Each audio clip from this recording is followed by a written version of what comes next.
This is for the players.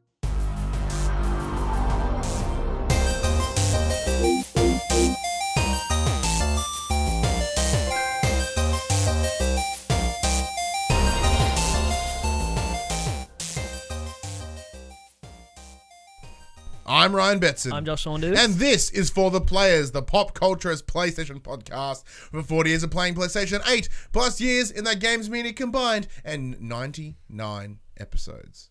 I'd like to thank you for joining us for this PlayStation conversation. This PlayStation conversation happens every Monday morning at 9 a.m. Australian Eastern Standard Time on YouTube and 8 a.m. on iTunes, Spotify and other podcast services. If you'd like to be a part of future conversations, please join us on Facebook, Discord, comment below. If you're feeling generous, join us on Patreon at patreon.com/popculturists. Head over there, check out the tiers. Might be something that interests you. If you do support us on Patreon, you can watch us record the show live whenever we do it. We should probably set the time for next week. Episode being 100. Probably should pre-book a time. Not right now, though. Not right now, because we're recording this one. I don't know what's going on. Even I have no idea. You can watch us record this show live whenever we do it on the Saturday or the Sunday prior. If you want to support the PopCulturists on your body, head to popculturists.com/shop. You my shirts like this and other assorted shit with our logos on it. Yours is clean.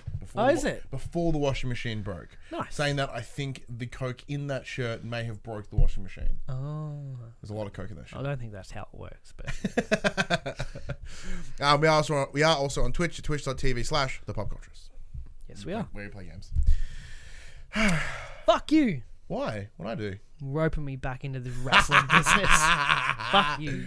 In true influencer. This week I've watched like 15 hours of it. WrestleMania, Raw, SmackDown, NXT. Yeah.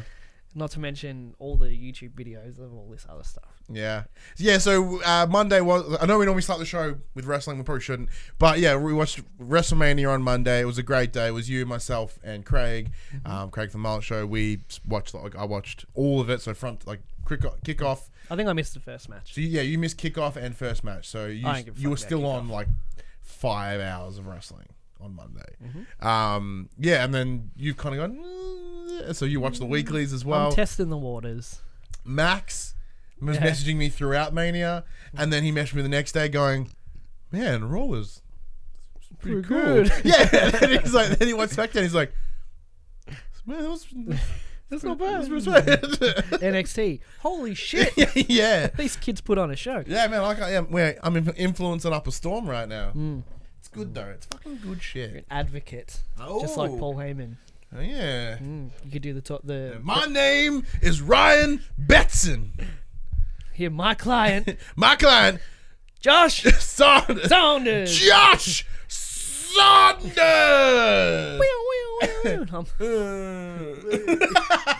Get puffed out just walking to the ring. Can't reach the top rope to pull myself in. That's why the stairs are there. They're for people like me to actually walk up. But seeing that, I did see Alexa Bliss get, like, she's 5'0", and she was like, and just got up, like no gravity. Just, I don't know how she does it. There's pretty cool moments this week. Yeah. The Undertaker. Oh, spoilers. Having Taker rock up. Because I was kind of I knew when he's like, the next man that interrupts me is a dead man. I'm like, here it comes. I was half paying attention. His face. Yeah. Pung. He goes... If you rewatch it, you see Eliza's face. As soon as the bell tolls, his head goes back. He's like, this one poked him in the butt a little bit. Yeah. Like a surprise rectal exam. Because it was great, because I was hanging James's clothes on the clothes horse, and I was like, Next comes me a dead man. Huh? He's looking old. He looks so old. He's looking in better shape. Yeah. But he's looking Yeah, for having seen him late last year, like, I'm like, it's not Undertaker. And I know that Vince is mad with him right now for some other stuff.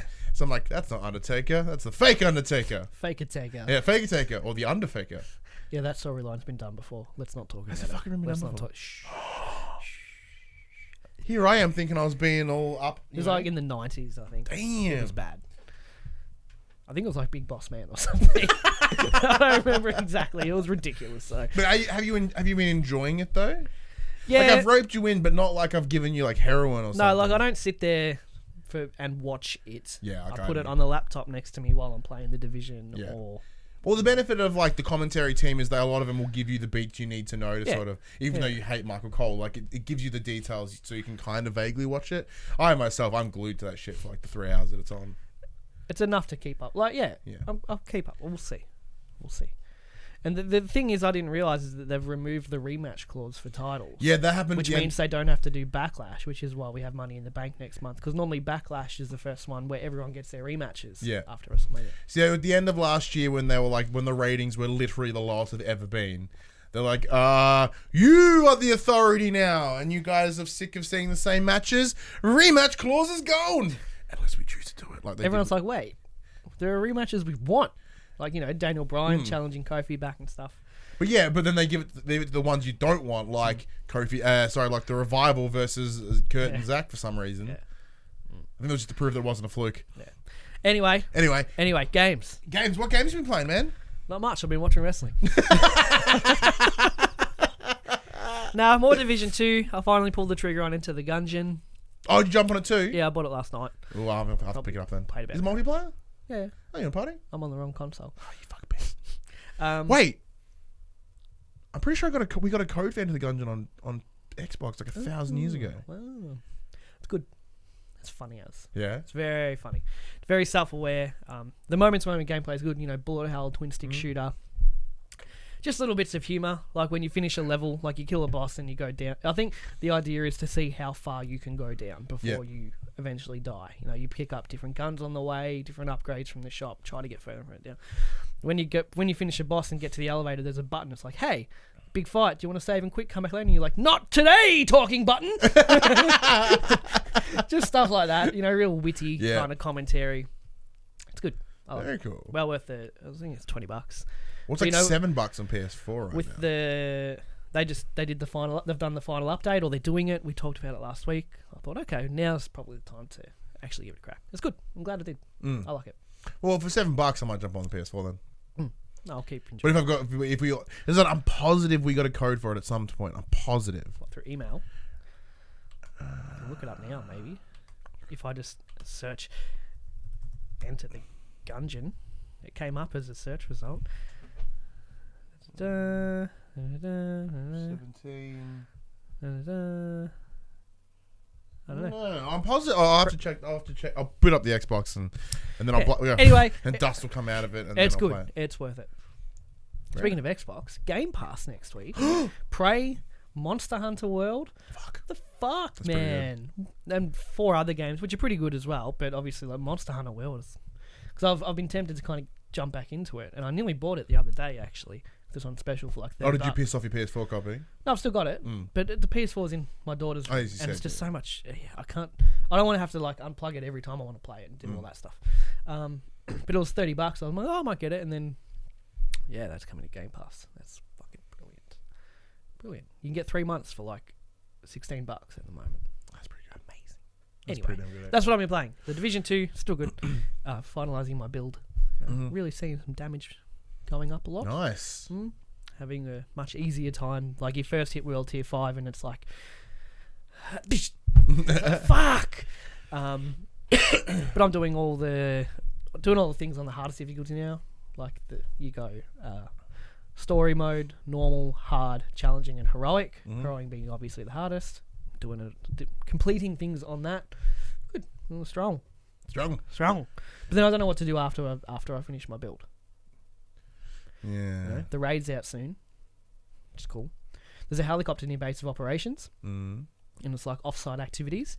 And you get in the helicopter to go to the raid because it's off-site. It's off Washington. Yeah. So you get a group of 8 people, jump in the helicopter off to this new raid that's coming out soon. Sounds very cool. That does sound cool. Sounds very Even cool. just to set up the idea of it. Yeah. Anyway, what do we? What did I play last week? Division and Weirdcraft. That's pretty much what I've been playing. Division and level 19 now, almost 20, I think. I'm just digging that game more and more. Slow burning it. I'm slow burning. I think good. slow burning it is the right idea because I'm playing solo. It doesn't really affect me and I've not done any Dark Zone stuff yet. So like, I'm not at a disadvantage by taking it bit by bit by bit. No. So I'm sort of chipping away a little bit. I've seemed to have managed to time it almost perfect the last 3 times. It's like, all right, cool. 15 minutes to maintenance. I'm like, motherfucker. It's Friday night. Yeah. Thursday or Friday nights. Yeah, so I've been chipping away at that a little bit. So yeah, 19, enjoying it, sort of clearing up the map a bit more. So trying to get all the SHD caches and stuff. So WeCraft is still good, which is now out. It is now out on your Steams, and I believe it's on Steam and GOG. It's probably like $15 or something. Game's fucking great, and I'm still loving it. I haven't gone bankrupt. I've actually gone further this time than I did last time. To play a little bit smarter. It's great. Now, we did have a stream planned for release day. Sorry, a video that Craig and I were going to do. But then after Mania, Craig got like butthole sick. Oh, really? And, like, I think he Mania'd too hard. He caught the Mania. Yeah. Poor fella. Yeah, that's a real shame. But, so that Mania will get you. It does. It's pretty gnarly.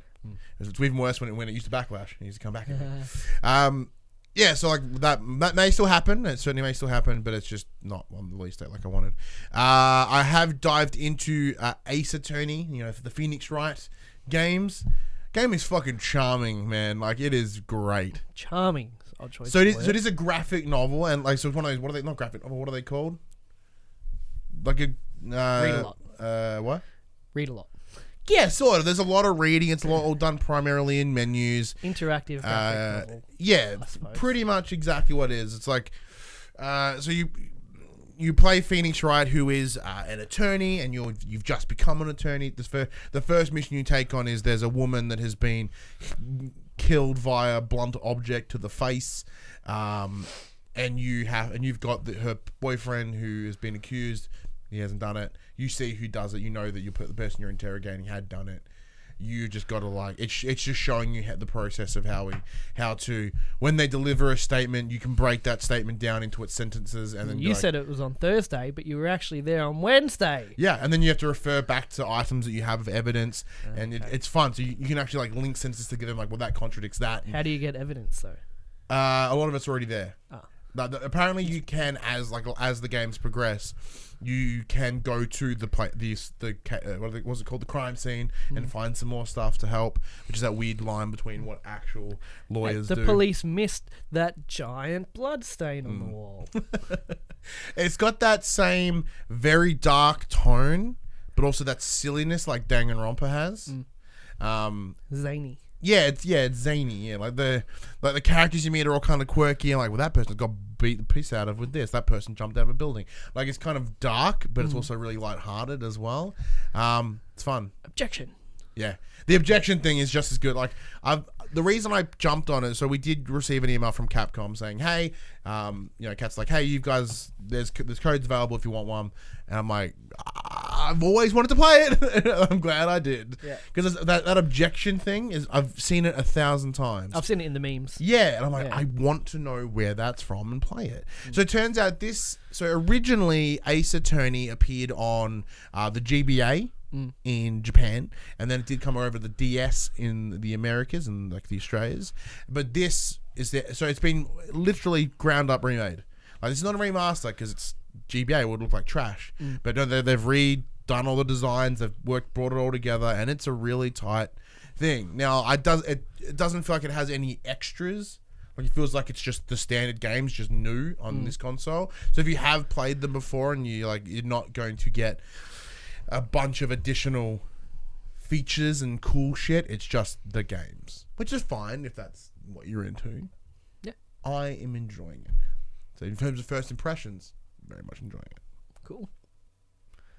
And I do know that the Days Gone codes are out in the wild now. Ooh. I'm gonna have to move my PS4 now. Yeah, we haven't got one yet, but we did reach out, and it looks like one is in the works for us, which is cool. So, according to the embargo date that I've seen online, it looks to drop on the 25th, so the day before, which is a Wednesday. So, sadly, episode 100 will not be a Days Gone review like I thought it could have been. But the 25th is a Thursday. Yeah, ideally, if we can get it before, brilliant. If not, you guys will get a first impressions and then a review probably a little bit after that. A few weeks. Yeah, probably a few we weeks. kind of chip away at it. Yeah. Yep. But that's enough about what we've been playing, because it was news that it is totally news that Days Gone is out in the wild. But there is other news that you need to know about in the PlayStation. Objection! Well, oh, what? Nothing. I just wanted to say it. I just wanted to say good, it. didn't it? Yeah. And this is the section we call Inform the Players, where we tell you about the PlayStation news that happened this week. You can now change your PSN ID. What, me? You. And anyone And you? listening. I can too. Hey. Yeah. The online ID...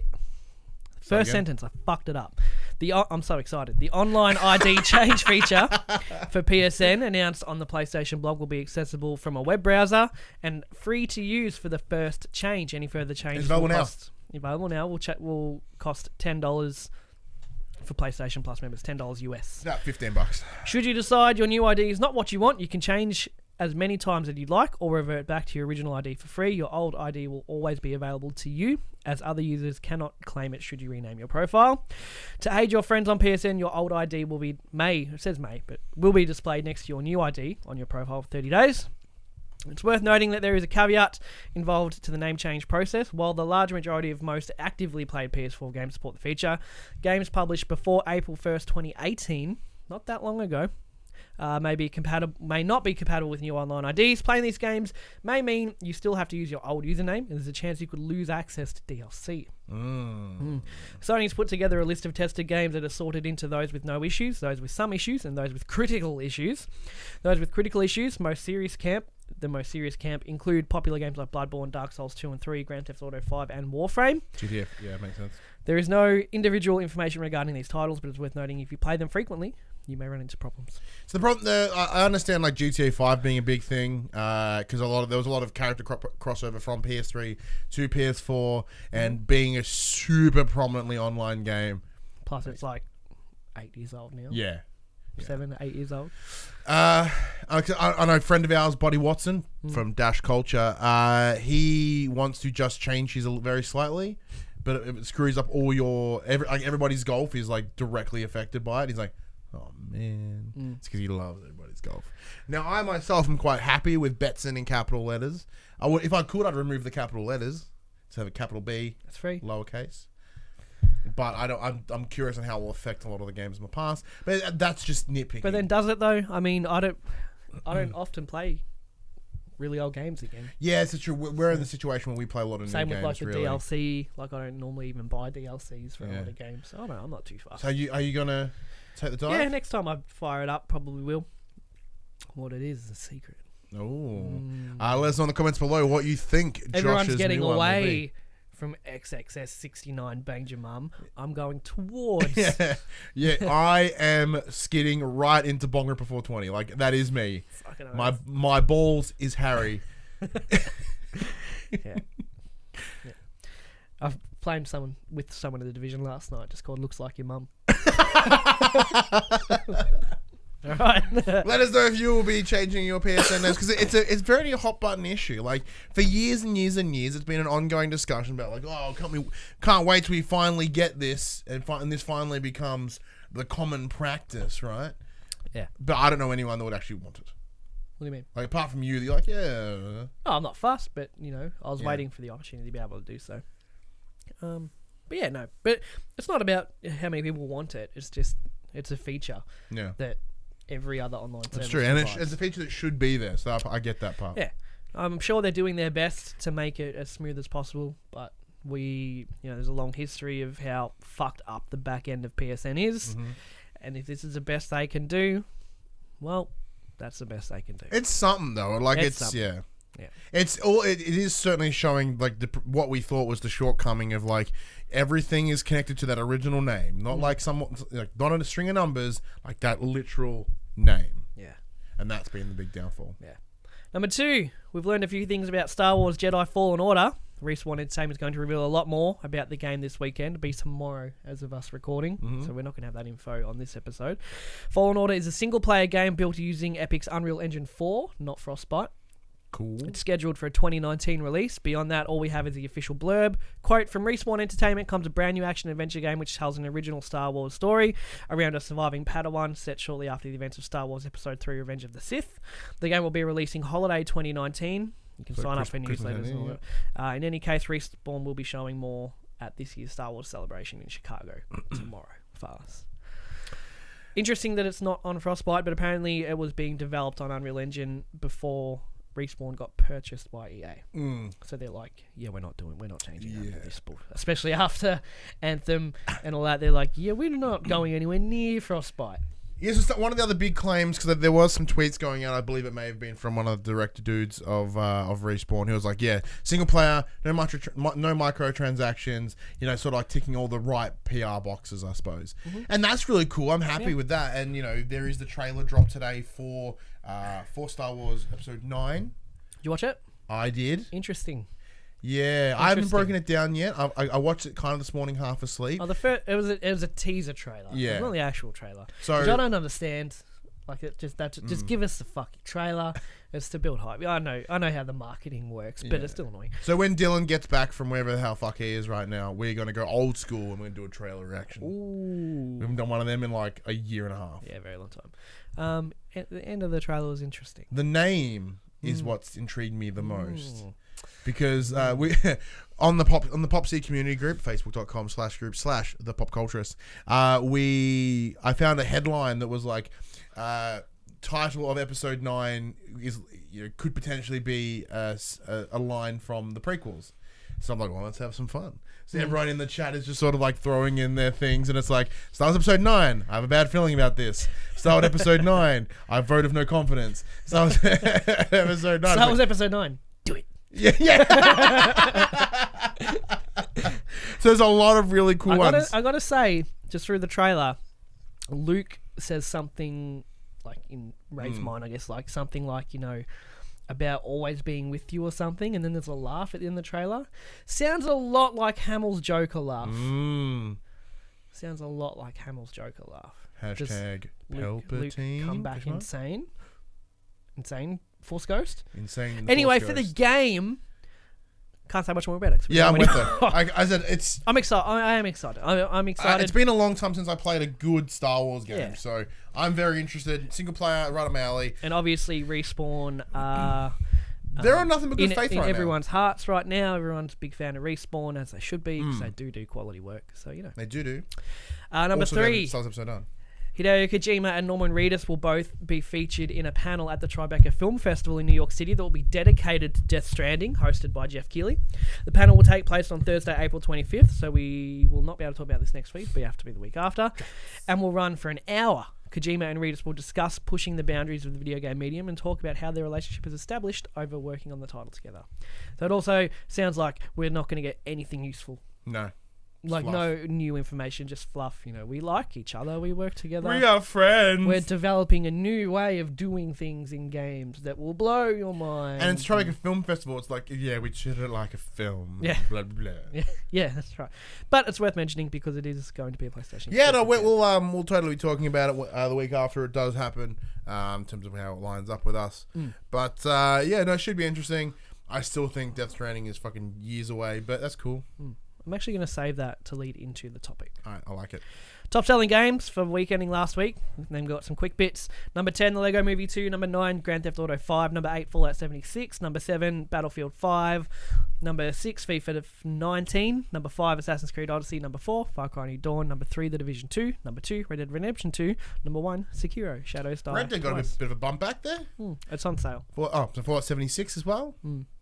I mean, Red Dead's on sale on Xbox. I don't know if it is on PlayStation. I'd imagine it is on PlayStation. I believe it is as part of the Big East sale. Yeah. No surprises there. Sekiro's at the top because in Quickbits, it sold 2 million. Sekiro has sold 2 million copies in 2 weeks. Fuck. Ubisoft's Starlink Battle for Atlas physical toys have been cancelled. And actress Janina Gavanka confirms Horizon Zero Dawn is in development at a panel, confirming she knows many secrets. Oh, knows all the secrets. All the secrets. Janina Gavanka. I think she was the lead actress in Battlefront 2. Oh, so it's Shiva. What? It's Shiva. didn't play Battlefront 2. You watched The League, right? Oh, yeah. That's Shiva. Shiva. Coming in and she also had a role in, obviously, Horizon Zero Dawn #1. So yeah, that's coming. No surprise, really. Yeah, no, it's one of those things. Like we knew that the Horizon Zero Dawn 2 was coming. Whether it be a PS4 game or a PS5 game, it's up to debate at this point. Yeah, but it is definitely Shiva's in it. Yeah, because adds another layer. Sekiro 2 million copies in 2 weeks. It's pretty good. Pretty impressive. I thought Pretty good. I thought it could have done more, but that's cool. No, only because I thought the game was like bonkers popular. But then again, there's like games that have done like actually 2 million in 2 weeks. That's a fucking lot. That's a lot. That's a lot. That is a lot. Yeah. And obviously Starlink Battle for Atlas physical toys have been cancelled. Little asterisk there. The game is still being supported. Is still being continued. They are still making additional ships, additional weapons, and all that sort of stuff through the digital storefront. Mm-hmm. So you can still play the games and get cool new but there's stuff. not going to be any more new They just things. can't make the shit anymore because no one's fucking buying it. I had a look at Starlink after I read this. It looks pretty cool. It looks pretty cool. One of the guys at work has it, and it's pretty cool. Yeah, it looks pretty cool. Yeah. I was in EB and it's all on sale. I'm like, that's really cheap. Like I don't want the physical shit, but then again, I don't want to buy it at all. Yeah. But it But looks Toys cool. to Life is pretty much done, I think, at this point. Mm. I've tried it a lot. Skylanders fizzled out. Disney Infinity was just garbage, in Well, my opinion. Which one? Disney Infinity. Oh yeah. Yeah. See, Lego Dimensions was cool in concept because of the idea. The toys were the Lego, and Lego fucking rocks. Yeah. But they just didn't have the pickup that it needed. And I guess this is the final one, isn't it? At the moment, yeah, the final one on the market. Yeah. Yeah. I don't know. I don't want It, more. it was also super weird. 2017 when we first heard about Starlink? Because you're a bit late. Yeah. So this came out in about October of last year. So it's literally been less than a year, less than just over 6 months. Yeah. But That's the game does depressing. look pretty dope. It does. Mm. And if you're playing on Switch, you get the Star Fox chip. I don't give a fuck. Oh. Star Fox sucks. Terrible. Just terrible games. Oh. Last bit of news leading into our main topic. The creator of Dark Souls, Bloodborne and Sekiro has expressed interest in creating a game where the story is the focal point rather than the gameplay. Talking at the opening keynote presentation at Reboot Develop, a games industry event in Dubrovnik, Croatia, VG247 reports from Software's Hidetaka Miyazaki explained that he'd love to make a game where stories are focused. He name-checked Rockstar's Red Dead Redemption 2 as an example of the kind of game he was thinking about. He spoke more about this in a wider conversation about the idea of favouring gameplay over story. Could you imagine if they just like doubled down on like a Red Dead presented From Software game? That'd be awesome. It'd be fucking awesome. And it'd be great to see because like FromSoft have been doing the same primarily. The core build of what a FromSoft game is been unique. It's been across Consistent. all Dark Souls, Demon Souls, Sekiro or whatever the hell I'm saying it. And it's also been picked, and Bloodborne also picked up by other people like The Surge and so on and so on.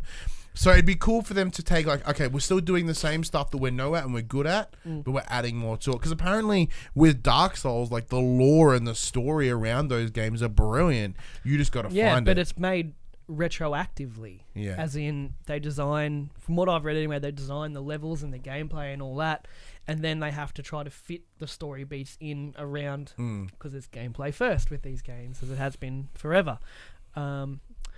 Which would lead me to believe if they did do this style of game, like most games of that style, it would have a difficulty setting. Which leads us into our topic.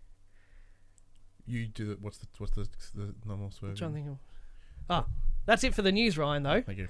As we swerve into chatting to the players about difficulty in video games. Yeah, so not every time a From Software game tends to drop, there becomes this big conversation around difficulty settings and whether games like From Software games, which are built to be hard, should have an easy mode for those that are having a little bit of a tough time. Hello. So we want to Sekiro's fucking me up. So we want to talk about easy mode, whether we use easy modes, whether an easy mode is a bad thing, whether you are less of a gamer because of an easy mode, and should these games also have said easy mode. We've touched on it before, briefly, but if I can pick easy on a game, I do it. Yeah. I'm a veteran gamer. I have nothing to prove to anybody except myself. And normally the games I play these days, it's just, I just want to finish it. And not for the sake of, I'm fucking over it, I want to finish it. I want to get to the end. I don't want to hit any roadblocks. I don't want to bash my face against the wall for hours trying to do this one thing. So yeah, if I can choose easy, I choose easy. Yeah. For the games that don't have it though, We'll get to that. What do you do? So myself Because personally, I think I brought you around. you did. So I used to be an avid normal mode, maybe hard, but So did I. My lowest was always normal because it's like, well, this is the way the game was intended to play. This is how the developers expect you to play. Yeah, so I had this purist look among you. You have to play it on a normal. Easy. Yeah. You actually spat. Sorry, my bad. Yeah, so it's like it had, I always played on normal, and then it wasn't until you sort of been like, why don't you just enjoy it? I think I was really mad at the game. I think I was fuming about something, and I can't seem to get past this dumb fucking point. It's pissed me off. It's made me mad. And I've been pretty sure you're like, why don't you go easy mode? I'm like, no, I can't do easy mode, man. Some games will let you change it in the game, and it automatically kind of scales everything. So I started to play on easy initially when I'd get stuck somewhere on normal and be like, I'm just going to drop it to easy, get past this bit, and then I'll bump it back up to normal. And eventually then I'm playing on easy. I'm like, I'm having so much more fun just, destroying things and feeling all powerful that I just never went back. Yeah, one of the game that really pivoted me to be open to playing on easy and be more comfortable. Like majority of the time I still play on normal-ish now, but I'm not afraid to step back to easy if I need to. So I think the game that really pushed that over the line for me was Wolfenstein: The New Colossus. That game is still hard on easy. That game is fucked. Like its normal is fucked. When we were streaming it, I think we bumped it all the way up. Yeah. So whatever the highest was. Yeah, it was not fun. Yeah, and then we dropped but there's a trophy for beating it without dying on that map. Someone's got it. I don't know how you can do that. Incredible. No, because that is the game. So that game is still like my game of 2017. That game is still absolutely brilliant, and I think I got more out of it by dropping it down that one. Because if you didn't, you probably wouldn't have finished it. I wouldn't have finished it. So that by dropping it down, it allowed me to because the gameplay is still tight, like the gunplay is still awesome. However, I could be more engaged in the story and what it wanted to tell and what it wanted to tell me, and for that reason I was like I understood and enjoyed the game so much more, which is weird because like I said at the start of the show, I'm playing the Division 2 and I do everything on the hardest setting it can possibly be, but that's simply because A, I can hang there with my gear, and B, you get more gear and stuff. And in the terms of looter shooters, it's normally better if you can do it on a harder difficulty to do it. Yeah, because the rewards scale with the difficulty, and that makes sense. But in these narrative games like The Witcher and all that kind of stuff, I'm not doing it. Like on Death March, I think the hardest is in the Witch difficulty. I'm just not doing it. Now, obviously the conversation has come up because of Sekiro at the moment. I'm having a lot of trouble wanting to go back to it because I haven't beaten that boss from last week yet, and I've just been bashing my face against the wall. And obviously, everyone arcs up and says, "Get good," Yeah. Well, I'm not, and I can't. So I get that. I understand the argument from both sides. I'm on the side of having an easier mode doesn't take anything away from your accomplishment of finishing it on the harder mode. You still get that elation of beating a boss, and you still get all of that. Whereas from a business standpoint, wouldn't you want more people to play it? Because they have a reputation. Oh, it's Dark Souls. Not touching it. Have you ever played it? No, but I know that it's fucking hard and I'm not going to do it. So, you're losing sales in that respect as well. Maybe not a lot. But the thing is, with FromSoft games in particular, because the difficulty comes from the combat and timing and all that, how do you make that easier? Like the only way to do it is probably more noticeable tells, right? But even then, you still need I don't think so, because the one thing that FromSoft do that makes the game so precise in combat is they literally go frame by frame of animations and hit ridiculous amount of time is spent into getting the timings just right, the tells just long enough, the connection box, just that split second. And I don't understand how you could really feasibly make that game easier other than just giving you a fuck ton more health. But if you can't dodge the attacks, you're gonna die anyway. Yeah. Make the enemies do less damage. But if you can't time and dodge and parry and all that stuff, you're gonna die anyway. It's not really making the game any easier. It's just giving you a bit more of a little leg up. But the difficulty, I think, will stay the same. Yeah. Well, because the way that is so ingrained in what makes that game great, and is also what the key defining features of the FromSoft games are. Like, that's why it's there. That's why that structure is there. It makes total sense. It's a game for grown-ups. Yeah, but I don't think there is anything wrong with having a game that is difficult. That's fine. No, of course not. Like, if you want to make a game difficult by design, thumbs up. Cool. It's your prerogative as a developer. Although I do believe, this is mirrors something that I've heard recently. Like, I do believe that games should be for everyone, and there shouldn't be any gatekeeping or anything like that. But sometimes, like, I also don't believe that you should have to make everything for everyone. I agree as well. The thing is, the way FromSoft do their difficulty in a very particular way. Whereas games like The Division, the difficulty comes from there's more enemies and they have more health, they do more damage. Yeah. And you can make that easily because you just scale their health and damage down, or But FromSoft games, I just don't understand how you could make an easy mode. I can't really wrap my head around it. Like I said, other than giving you more health or giving enemies less health, making them do less damage, making you do more damage, you can't really put an easy mode in these games. I would like one. I'd be an advocate for it if they could figure it out, because I've said before, like Dark Souls and Bloodborne, aesthetically, I fucking love it. I love the lore. I've spent hours on YouTube looking at the lore of Dark Souls and Bloodborne. I've barely played them, but I know all about the lore because it's so interesting and very, really deep. And if there was an easy mode in the games, I'd be like, yep, I'm straight in. But I don't understand how they could do it. Yeah. And of course, obviously, they don't have to. They're like, no, this is the game we are making. If you want to get to the end, you've got to figure it out. You've got to play it. You've got to work out the timings. You've got to bash your head against the wall for hours against a boss until you finally get it down. And I did notice that kind of skill increase in Sekiro, whereas, like, obviously the first couple hours is fucking destroyed. But when you go past that section again for like the 5th time, it's chink chink, like you feel like a fucking god going through, because you learn the tells, you know where all the enemies are, and you feel really cool once you get it down. Yeah, and that is the sense of reward or that's beauty about difficulty, right? Like, it's like, if everything is easy, then you never kind of achieve anything, right? But that's also a choice that we should be able to make as individual people. It's this weird line. Now, I don't want to confuse the idea of an easy mode and accessibility. That's very different things. Like, I'm not saying that, like, it's really hard so not everyone can play it. Like, if some person's got one hand, like, yeah, that's totally true. Like, I can't argue that. But saying that, there's a guy at my work who due to a stroke, only has one functioning hand. He was playing Dragon Age Inquisition yesterday, kicking his ass.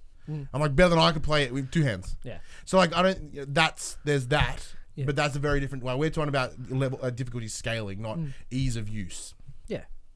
I'm certainly in the same boat of, like, is it a game that is designed purely around that, when I like The Division, where you can scale that down if you wanted to, you can scale it up if you wanted to. That's brilliant. It's just a numbers percentage. Yeah, and that's super easy because it's just the way the game is designed, because they have designed with that scaling in mind. There is, like, this isn't arcades anymore. Arcades were designed to kick your ass, so you gave them more money. Yeah. We're not in that world anymore, so there's nothing wrong with having changing difficulties.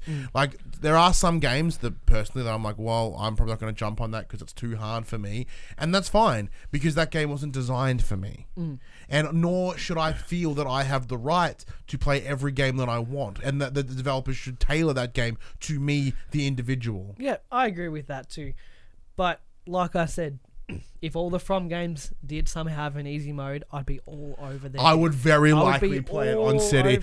I would play it on that easy mode. Yeah, but that's just how their games are, and that feeling of elation when you finally get a boss down is probably the best feeling you can get in gaming these days. Getting past the first boss, and that boss where you spend hours just like, oh, I can't do this, and then you eventually get it. That feeling you get afterwards, you can't get that anywhere else in gaming because it was fucking hard, and you had to sit down and learn, and you had to just grind it out until you you got it down, and all the failures are on you, not on the game being unfair. It's like you are just not good enough to do this right now.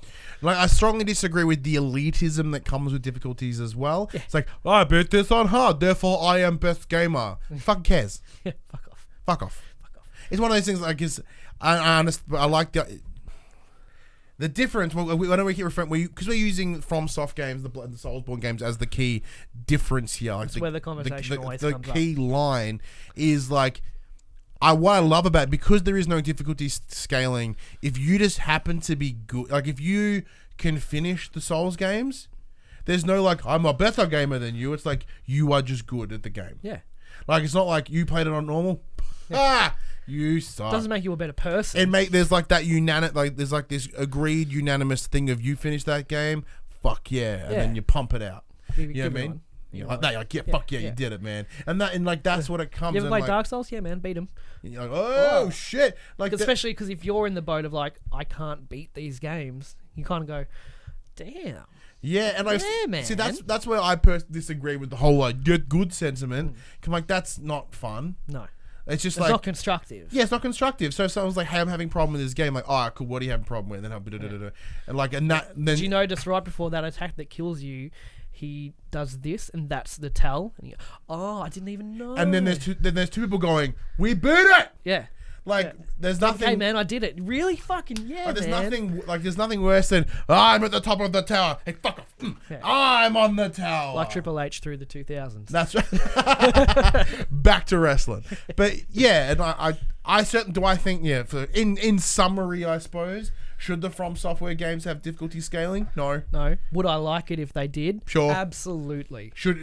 Are we less players because sometimes we play on easy? No. We're fucking old. We don't have the same skills we had a decade ago, 15 years ago. Nor do I have the time to spend 7 hours on one fucking boss fight. I have a job. I have a child. We run this. Like, you've got a child. You've got a job too. You got 2 children's. Like, we don't have time for that shit. No. We're not fucking 15-year-old kids that can spend an endless amount of time, or we're not single. We don't live at home. Like there's a lot of generalizations that yeah. I know what you mean. You're committed to responsibilities. Yeah, we have too many responsibilities that make doing that not possible, and we still want to enjoy games.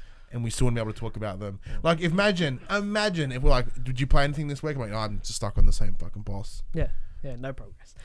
The thing with Sekiro is that I knew I shouldn't have bought it because I knew I would hit this point, as I did with Bloodborne, as I did with Dark Souls 3.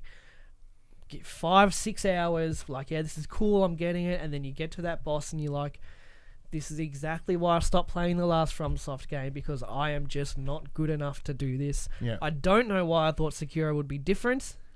It's really hard. I'm stuck. But saying that though, like, I don't see that as like a defeatist stance. I see that as there's something powerful even going, you know what? I'm just not good enough. Yeah. But I knew I wasn't. And I still dropped $80. Yeah, that's what I'm saying. But you know what I mean? There's always something being like, and that's okay. No, it's fine. Not every. I'm not good enough to finish Sekiro, and that's okay. But I already knew I wasn't. Yeah. I don't know why I spent the money. It looks cool. I like the theme, like the other FromSoft games. I love the theme. I love the setting. I certainly don't think you're at a place where you regret your purchase. I don't think. Not yet. But the thing is because of that wall, it makes me want to stop playing it for a few days, and then all the reflex and technique you've picked up is gone by the time you get back to it. It's not. They are definitely not games you can put back down. To summarize, should they have it? No. Would I like it if they did? Yes. You're in the same boat. Yes. So what we do is we reached out to the PopC community and asked them what their thoughts were on difficulty, scaling difficulties in games and all that sort of stuff. If anyone replied with "get good," they're out of the community. Dylan Blight commented on Twitter. No, good. No, he said real gamers play all games on CRT TVs with the screen off. He's got a good point. Can't argue that. Actually, just to go off CRT TVs, you ever go back and play the old? Do you ever go black? Sometimes. you ever go back and play the original like Mario games and all that? Yeah, hard. Fuck, they're hard. They are so hard. I don't even know how I beat them as a kid. The thing as a kid though is that you got one game every 6 months. You got a birthday and Christmas, you got a new game. So whatever you got, that's what you fucking played. And that's what you need to do these days with the FromSoft games. That's just what you play. Yeah. And you figure it out. I don't even... Like, I was thinking about the other day, same as you, like about going back and like all these games I played like endlessly, and now I go back and like, that's fucking butt. How did I do this? Or A, how did I do this? Or B, how did I get much entertainment out of it? Yeah. Like when I went back and played Siphon Filter on that stream, like, this game's balls. Why don't I like this game? This game sucks. Yeah. And I guess that's, you know, roasting the glasses, better games are out there now, but even then it's kind of jank. It's the first time experiencing something. Yeah. That's why like World of Warcraft is so near and dear, because it's the first time you've experienced that kind of thing, and anything that comes after it is just never as good because you never get that first time feeling. It's true. It's true. Anyway. So next is Damien Holdies, one of our Patreon producers. He said, as long as the game is being played as the developer intended, so if they have included an easy mode, I assume it's fine. I like that. I like that thinking. It's very good. Max Cooper with a novel has written us a small monologue. For games like Sekiro and the Soulsbourne, having an easy mode would take away from the real reward of playing that game, in my opinion. It's not a story-driven game. The moments of reward come from overcoming the obstacle that's been blocking your path for so long. In a story-driven game with lots of set pieces, I can't see an issue with a baby-ass baby mode. If you're playing a game for its story and you wouldn't otherwise play the game due to difficulty barrier, by all means drop that. There's no point beating your head against a wall, almost word for word, to enjoy the story that if that is the reason for your playing. People, however, don't play Soulsbourne games to enjoy the story. They are there to be challenged. That's the point of the game.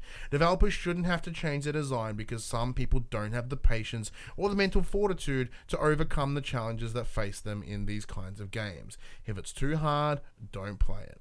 Although, to play devil's advocate with myself, I'm not saying that if Sekiro or Souls had an easy mode, that the people who play or easy wouldn't feel the same satisfaction that those of us who have played and enjoyed them would. It just seems strange to tell a developer their vision for the game is wrong because it's too hard. I agree with pretty much all of that. Kyle Dunn, that's the old crispy biscuit. He says, From Software are known for being creators of challenging games. If you jump into one of their games expecting an easy time, then you're a fool. Those games are for people who like a challenge. A lot of old retro games used to be this challenging, but we've forgotten that. Remember even old school Mario. Hey. You die, you start all over again. Nowadays, these old retro games on the current Nintendo system allows you to save at any time and return to the game when you like.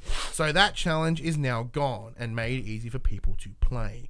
I welcome games like Sekiro. Finally, a game with a real honest challenge, and people want to change that? No. People have gotten soft, and like Uncle Chopper says, harden the fuck up. Crispy out. Mic drop. Nice. Martin Boomer comes in and goes, I feel that easy mode should be there. As an advocate of casual gaming, not everyone has the time, patience, ability, or skill to be able to perfect a to be able to poo. Yeah, that is true. He does have 3 children. I bet his poo times are very restricted. To perfect a fighting or a pathing game. Even still, for those with experience, I use FPS easy mode for muscle memory training. I will, however, say that game developers should have the choice of how they want to tell their story. If a game dev decides not to have an easy mode, I'm fine with that, but they can't whinge that they don't have a casual player base if they don't account for one. True. What else have we got here? We this is probably one of the things we got the most responses on in like fucking ever. So it's very, very cool. Three more biggies. Wow. Jonathan Keevers jumps in. He says, as a parent and somebody who lives a generally busy lifestyle, I don't have / make the time to get invested in games as I once did. Man, Jonathan, you're speaking directly to our lives right now. Having an easy mode allows me to get involved in the immersive elements of a game, such as world design and storyline, without having my relatively poor skills become a barrier to enjoyment. As my daughter gets older, an easy mode is a good way for her to take interest in and participate in my hobby, which she may choose to take on as an interest of her own.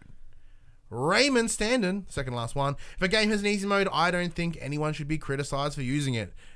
So far, our community is fucking awesome. If I play everything on easy, if that's an option, purely for time constraints. I like challenges, but not everyone has to be difficult. Sometimes I just want to explore or experience a story. Playing on easy doesn't impact that at all. I played through some games on high difficulties, such as finishing the Uncharted games on crushing, which was brutal, but was it fun as playing them on easy difficulties? Personally, not for me. Some games are built around the difficulty, like Dark Souls and Ninja Gaiden, and I think there are exceptions to the rule, as difficulty there is integral to the experience, but in a lot of games, high difficulty just tends to equate to player has less health, enemies have more. And finally, Steven says, easy mode, I feel, has to be a thing. Without easy mode, a younger generation won't be able to build a tolerance for losing. Once they have mastered the hand-eye coordination, normal and up should be the, normal. That's why difficulty is such an intricate part of the industry. Because without it, we would be left with no progress and angry Russian kids yelling at us for being a dumb fuck for not clutching. That sounds bad. There's a story behind that last sentence. Yeah, Peaky got a little real there. But thank you. I get it. Thank you everyone for taking the time to write your thoughts on easy modes in games. But having said that, for the younger generation, to get into it, we didn't have that. Like Mario didn't have an easy world, Donkey Kong didn't have an easy mode. That's true, but it's one of those things. It's like, well, back in my day, we didn't have polio, so it's like. It's that example of, it's like, well, we had it really tough, so should you. It's like, no, fuck that. Yeah. No, I agree. I don't think Shovel Knight's hard. Shovel Knight's fun. I finished it. I haven't finished it. You got to know what's in your wheelhouse. Yeah. I know that FromSoft games are not in my wheelhouse, but I desperately want them to be. They're so intriguing, but I'm also just not going to put in the time. But that's on me. Yeah. That's not on FromSoft. It's just on me because I don't want to do what they expect me to do. That's true. If you too want to share your thoughts on easy modes in games, drop them in those comments below. Head over to that Facebook group, Discord, all the social links are in the description below. First comment will be, you fellas just need to get good. If someone does say get good, I'm going to give you a thumbs up and delete that bad boy. Thumbs up and a quiet fuck you. Keeping up public appearance. I respect that, you fucking asshole. It's like, you asshole. But speaking of, these are the games that are coming this week in a section we call Inform the Players. New PlayStation games for April 16, 2019. Now, as always, we are using the drop from the PlayStation blog. Now, this does primarily include, this is for the North American PSN, so some of these games may not come to Australian just yet. I can only imagine how fucked the NA PSN is compared to ours. Oh, it's a hot mess. This comes I go over there occasionally because it's not just games that come out each week. It's like a metric fuck ton of wallpapers and themes and avatars. So if you go new release, it's never just new release games. It's everything that's dropped this week, and it's the dumpster fire. Music and movies. Yeah, it's fucking rank. Anniversary Collection Arcade Classics, PS4 Digital. Crossovers by Paugi. Didn't we have a Paugi game last week? Sure. PS4, PS Vita Digital Cross-Buy. Dark Quest 2, PS4 Digital. Ghost Giant, PSVR Digital Retail. This is by the team that made Faye. Oh, did you see Faye? I did see Faye. Looks nice. As a ghost giant, you are the protector of a lonely little boy, Lewis, who's in dire need of a helping hand. Build trust with Lewis by helping him overcome big or even gigantic obstacles. Discover Lewis's world. Meet its eccentric inhabitants and experience a heartwarming and sometimes heartbreaking story. God's Trigger, PS4 Digital. Heaven's Vault, PS4 Digital. Iron Snout, PS4, PS Vita Digital Cross-Buy. Just seeing, because there's a pig on this, makes me want Hogs of War so bad. Hogs of War. You remember that game? Yeah. Makes me want a remake so bad. It was like Worms Armageddon, but 3D with pigs. Yeah. Good game. Colonel Porky. It was one I remember. My Time at Porsche. What was the cover? Was the helmet? It was Born to Grill. What? Was yeah, that's right. Grill? Born to Grill or something like that. Yeah. Nurse Love. That one? So go back up for a second. I keep seeing My this Time at one. Porsche. My Time at Portia everywhere. What's it about? Start a new life in the enchanting town of Portia. Restore your past neglected workshop to its former glory by fulfilling commissions, growing crops, raising animals, and befriending the quirky inhabitants of this charming post-apocalyptic world. Oh my god! This is my game of the week! This is mine. Nurse Love Syndrome. RE Therapy, PS Vita Digital. Please read that bad boy out. Meet cheerful Kaori Sawai, fresh out of nursing school, as she joins the Yurigahama Hospital, surviving a near-death experience as a child, left her with a desire to become a nurse. Just the covers, all kinds of good. Yeah, it's like 4 anime babes. 6. Six anime babes. No two back big there. old anime titties though, so that's a big shame for you. Well, you can't see. Let's just. Yeah. Let's just keep One moving. World is ended. PS4 digital. Path to Mnemosyne. Mnemosyne. Relax. Is the M silent or is the N silent? I don't know. Just let me read this. Relax. Okay. Empty your mind. Activate your senses and immerse shit. yourself into the path of Mnemosyne. A hypnotic adventure created with an infinite zoom. Walk the path, explore your mind, and recover all lost memories by solving dozens of imaginative puzzles. Will you be able to reach the end of the path of Mnemosyne? That's my game of the week. Please don't touch anything. Ah, fuck. PS4 digital. Quiver. Oh, But spelt stupid. Quiv Oh, VR. 'Cause it's a Quiv VR game. An Quiv archery VR. VR game. Alex started archery last week. Oh yeah, was I dope. did see. That's cool. How is he at it? He really liked it. Nice. He got many kill shots. Ooh. I'm a bit worried. We got 2 snooker games this week for some reason. Snooker 19. Snooker 19 PS4 digital and retail, and Snooker Nation Championship PS4 digital. Now you'd obviously want to go with Snooker 19 because it does have a retail version, and obviously that means the company has more faith in their title. Whereas Snooker Nation Championship unfortunately is only available digitally, and also has no people on the cover. So you can make up your own mind about that. But why are there 2 in the 1 week? Is there a big Snook tournament on? Is that what's going on? Snook Mania? Snook Mania. Table of Tales, The Crooked Crown, PSVR digital. Tarot Readings Premium. Fuck yeah! There's the PS4 game of the digital. week. Do I have to read it? Nah. Good. Truberbrook, Oh, PS4 dude. digital and retail. Read this one out. Really? Yeah. Okay. Enjoy an adventure vacation to the 1960s parallel universe, a thrilling sci-fi mystery adventure game that takes place at a remote village in rural Germany. You won the trip in a lottery, or at least that's how it seems, but instead of getting some rest, you could find yourself having to save the world.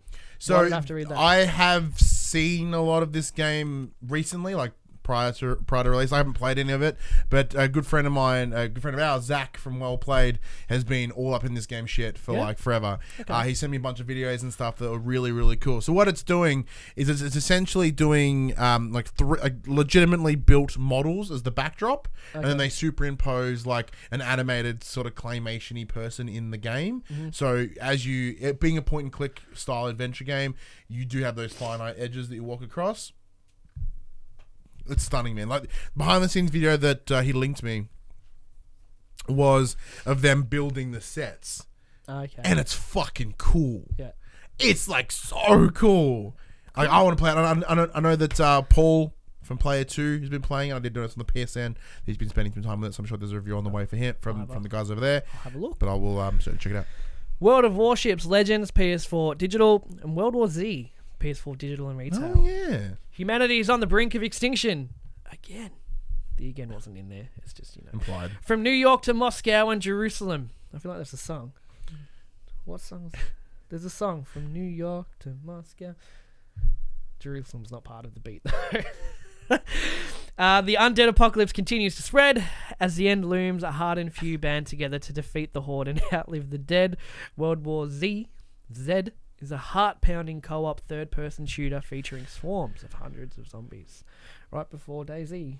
Not DayZ. Days Days Gone. Gone features I went before swarms Days Gone. of hundreds of zombies. I saw the trailer for this. Motherfucker, does it look double A. Like, it don't look good. I feel like it's going to be like Overkill's The Walking Dead. Yeah. On a good note, though, people that are interested in Days Gone will pick this up and go, "Ooh, that's a bag of shit." And then they Look go at play this Days. desert one. And they go play Days Gone. I'm like, this is the game that I should have got, because like Days Gone looks to be brilliant. From what I've played, I'm totally in. So give me more of that. Less World War Z, more Days Gone. It's a shame because World War Z, the book was very, very good. Movie was alright. Remember right? The movie was the book in title only. Yeah. Because the book, like every chapter is a different part of the world. Ooh. And how a new protagonist every chapter, just how they're dealing with that situation that they're in, like a nurse and this and that. Very like sad, like very sad stuff. And the movie's just like, Brad Pitt.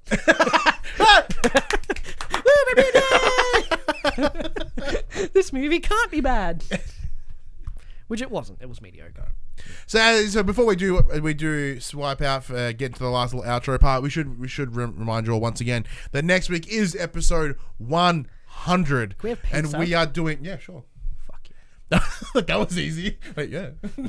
We have nothing planned except pizza now. So we'll likely be doing the same old show as we might do some reflections about our 100 weeks of doing this show, and if you want to send any messages our way as well, we'll also read them out, because party hats will be a ton of fun, because it's one of those weird situations of like, we would probably keep doing it anyway even if no one was watching, but there are some people that watch, which is nice. Just enough like 10 plus, just enough for us to not go, well, that was a total waste of your time. But no, it's a big thank you to you guys as well for supporting us and supporting pop cultures in general. Like, I've been podcasting for 7 years now, 8 years, and this is the longest running show that I've done. Like, the first one I did went for 88 episodes. PopC on the radio went for 70 something, and then we've finally been able to hit 100 on For the Players. I'm very happy. Makes sense. Out today. That's it. That's my life. Fuck. That final PlayStation conversation happened on a Monday morning at 9 a.m. Australian Standard Time. On YouTube at 8 a.m. on iTunes, Spotify, and other podcast services. If you'd like to be a part, there's no more future conversations, but if you still want to talk to us, join us on Facebook, Discord, comment below. If you're feeling generous, join us on Patreon for no reason, because the show's over. Patreon.com/PopCulturists, and over there, check out the tiers. Might be something that interests you. The show might not actually be over. Well, if you want to show your support for a show that's now ended on your body, head to popculturists.com/shop. We can buy shirts like this and other assorted crap with our logos on it. We are also on Twitch at twitch.tv/thepopculturists, and a show that hasn't died yet is The Young and the Wrestlers. That's our wrestling podcast with myself and Jem. Head over. We just did our Wrestlemania week content. 2 episodes, one on Mania and one on the post Raw and the post Mania Raw and SmackDown. Fucking quality episodes this week. Not of us. No. On TV. We're pieces of shit. Yeah, our show was adequate. Hence why we're calling it a day. Just to clarify before we end the show is continuing. Please tell your friends. please come back next week. Please. It'll be fun. It'll be awesome fun. All right, as always, I'm Ryan Betson. I'm Josh Saunders. And that was For the Players. See you next week. Or will we? No, you will. We're just trying to create our own hype. Will they? Won't they? Even I don't know. You saw there's pizza, so you're coming if there's pizza. I am coming if there's pizza. And I'm eating. And then I'll eat some pizza. Bye. Bye.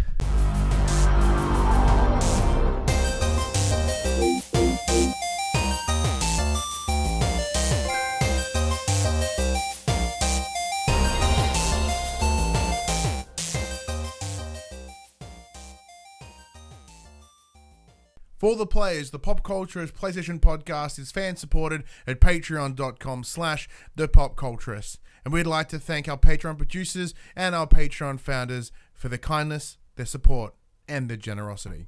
Our Patreon founders: Alpha Ferret, Craig O'Flaherty, David Chataway, Jesse Stevenson, and Jacob Garner. And our Patreon producers: Damien Holdies, Hakim NPC, Lee Wintershoven, Paul James, Pure Mongrel, and Sean Levitt.